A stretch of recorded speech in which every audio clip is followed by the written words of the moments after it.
Explorer Mars, c'est relever un certain nombre de défis et le plus ambitieux d'entre eux, y envoyer des humains.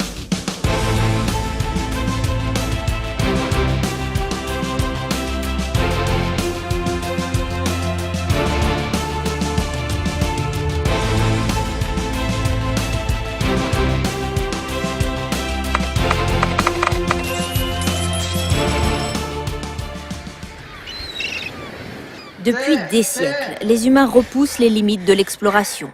Mars est notre prochain objectif. Mais on en est encore très loin, tant les obstacles sont nombreux.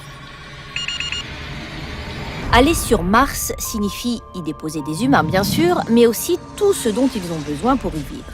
Il faut envoyer non seulement les bagages, mais aussi la maison, la voiture, le garde-manger et l'essentiel du vaisseau de retour. Ce sont des dizaines de tonnes de matériel à expédier vers Mars, à bord de fusées plus puissantes qu'elles ne le sont aujourd'hui.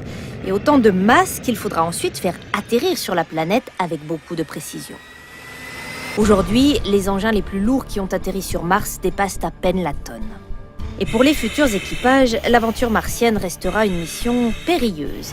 Il faudra éventuellement produire de l'oxygène et de la nourriture.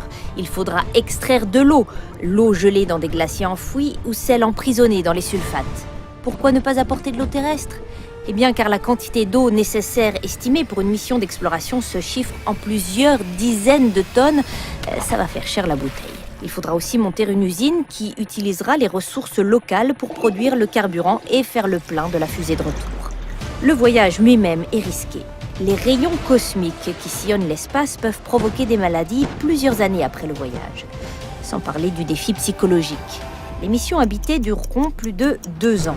2 ans à vivre, confinés, avec les mêmes colocataires, dans un environnement hostile, dangereux, parfois ennuyeux. Il y a de quoi stresser un peu. Mars ne sera pas une planète de substitution pour l'humanité, mais elle est notre nouvelle frontière.